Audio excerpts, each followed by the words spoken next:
Hello दोस्तों, स्वागत है आप सभी लोगों का राजस्थान एकेडमी पर। मैं प्रवीण सिंह आप सभी लोगों के लिए आज एक बहुत ही महत्वपूर्ण वीडियो लेकर के आया हूं और आज का यह वीडियो रहेगा एलडीसी भर्ती प्रतियोगी परीक्षा से रिलेटेड। जैसा कि आप सभी लोगों को पता है, हमारे माननीय मुख्यमंत्री जी ने 3552 पदों के लिए एलडीसी भर्ती की जो है मंजूरी दे दी है।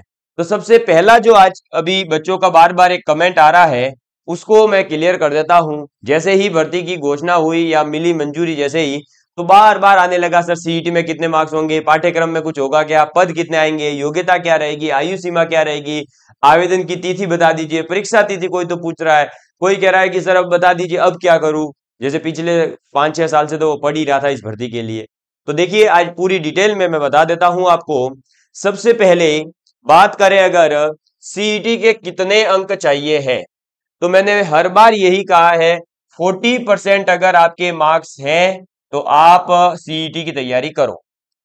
सर कट ऑफ जाएगी तो देखो, कट ऑफ जाएगी नहीं जाएगी इसके बारे में तो कुछ नहीं पता, 40% रहेगा नहीं रहेगा इसके बारे में भी अभी तक कोई ऑफिशियल नोटिफिकेशन नहीं है। मैं तुक्केबाजी नहीं कर सकता, ना ही कोई सीईटी जो है पिछले 10-15 साल से हो रहा है कि कोई हमें एक्सपीरियंस हो कि हाँ भाई हर बार ऐसा हुआ है तो इस बार भी ऐसा हो सकता है। कुछ भी नहीं हुआ है, फर्स्ट टाइम सब चीजें हो रही है, तो ऑब्वियस सी बात है कि इसके अंदर कुछ भी हो सकता है। लेकिन अगर हमारे 40% है तो हम दोनों तरफ से सेफ जोन में है कि कट ऑफ अगर गई तो भी हम 120 नंबर ठीक ठाक है इसलिए आ सकते हैं। 40% पर सिलेक्शन होता है इसलिए ठीक है। और रही बात 40% की, और 40% ही रूल आ गया तो ऑब्वियसली बात है अपन तो अंदर आएंगे ही आएंगे। तो दोनों तरफ से जब सेफ जोन में है तो क्यों ना हम जो है एलडीसी की तैयारी कर ही लेवे। अगर हम एलडीसी की तैयारी नहीं करेंगे तो बताइए किसकी तैयारी करोगे आप, ये भी तो सोचो। जब आपके पास एक रेस्ट पी, ये जो आपके पास समय आया है बढ़िया सा एक, जिस समय में कोई भर्ती नहीं है और एकदम शांत माहौल है आपके पास, तो इस समय तैयारी करिए ना आप, क्यों अपना समय व्यर्थ कर रहे हैं। इसलिए 40% अगर सीईटी में है तैयारी करिए। क्या पाठ्यक्रम बदलेगा?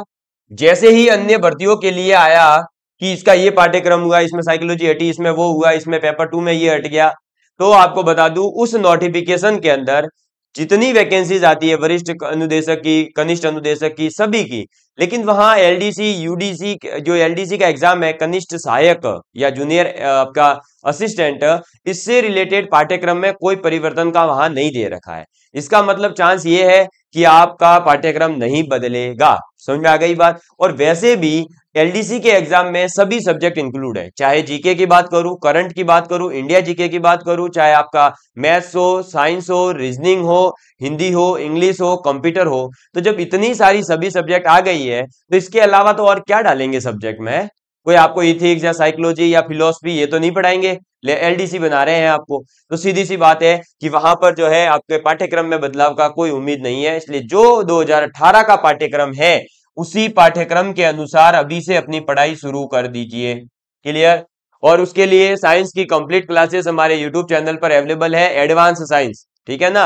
वो जो जनरल साइंस है उसकी बात नहीं कर रहा हूं, एडवांस साइंस जैसे जूनियर अकाउंटेंट में पूछे गए क्वेश्चंस है और जो आपके प्रीवियस ईयर में 2018 में पेपर आया था वैसी साइंस को पढ़ाया गया है कंप्लीट। 64 वीडियोस ऑलरेडी अपलोडेड है, आप देख सकते हैं प्लेलिस्ट के अंदर जाकर।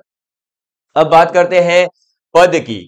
तो पद ऑलरेडी क्लियर हो ही चुका है, जो ये आपके सामने हवा बनी हुई थी 10,000 पद आ रहे हैं, कोई कह रहा था 4200 आ रहे हैं, कोई कह रहा है 4600 आ रहे हैं, कोई कह रहा है 5000 प्लस आ रहे हैं, कोई कह रहा है इतने। सीधी सी बात है कितनी मंजूरी मिली है, 3552 पद, यानी कि सीधी सी बात है 3552 पद ही रहेंगे। हाँ हो सकता है इसमें 10-5 पद ऊपर नीचे हो जाए या बाद में किसी अन्य विभाग के पद इसमें जोड़ दिए जाए तो वो अलग बात है, लेकिन अभी तो 3552 पद ही है। अगर बात करूं योग्यता की, तो योग्यता आपके 12th पास स्टूडेंट चाहिए। कौन चाहिए?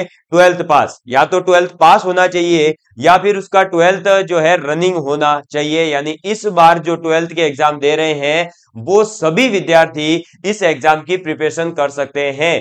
तो 12वीं पास विद्यार्थियों के लिए और 12वीं में पढ़ रहे विद्यार्थियों के लिए बहुत ही एक शानदार सा मौका है। और इसमें आपने अगर जो है अच्छे डिपार्टमेंट में आपकी सर्विस लग गई तो बहुत जल्दी आपके प्रमोशन भी होंगे और एक सही उम्र तक आप बहुत अच्छी जगह पहुंच सकते हैं। साथ ही साथ कम उम्र में लग करके आगे अपनी किसी भी एग्जाम की प्रिपरेशन कर सकते हैं और अपने घर वालों से इंडिपेंडेंट हो जाएंगे आप, ताकि आप घर वालों को भी कुछ सपोर्ट कर पाएंगे और आगे भी अपने लक्ष्य को जो है साध पाएंगे, जो भी आपका लक्ष्य होगा उसको।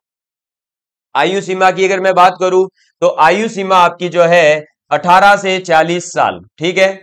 अब इसके अंदर जो आपके टीएसपी के कैंडिडेट है वो कहां तक मिलता है, तो 40 साल तक ही मिलता है। उसके बाद में जो है आप नॉन टीएसपी में काउंट होते हैं। और जो ओबीसी वाले उनके लिए 5 साल, एससी एसटी के लिए अलग है, जनरल के लिए अलग है। तो वो जो रिजर्वेशन है वो फिर आप अपने अपनी कैटेगरी के अनुसार देख लीजिएगा। और वो रिजर्वेशन भी आपको बता दूं कि इस 40 साल के अंदर रहेगा, यानी 40 से 45 जा सकते हो, 46 जा सकते हो, 50 जा सकते हो, एक्स सर्विसमैन वगैरह है तो। लेकिन ये नहीं कि आप 18 साल के हो और आप चाहते हो कि मैं ओबीसी से हूं तो बाहर आप 13 साल की उम्र में पेपर दे दोगे, सर 5 साल का रिलैक्सेशन नहीं भाई, है ना। ये रिलैक्सेशन नहीं है, जो आपकी अधिकतम उम्र होती है उसके अंदर रिलैक्सेशन है। मिनिमम तो 18 साल चाहिए ही चाहिए। अब मिनिमम 18 साल भी कब चाहिए, क्योंकि जो 12th अभी पास करेगा या जो करे अभी एग्जाम देगा, वो विद्यार्थी ये सोच सकता है कि सर मैं भर सकता हूं कि नहीं, मेरी डेट ऑफ बर्थ ये है। एक तो कमेंट आ जाएंगे ये डेट ऑफ बर्थ है, बताओ ये बताओ। तो सीधा सा बता रहा हूं, दिमाग थोड़ा सा अपना यूज कर लेना, कि जो आपकी 18 साल उम्र है वो काउंट होगी 1 जनवरी 2025 में।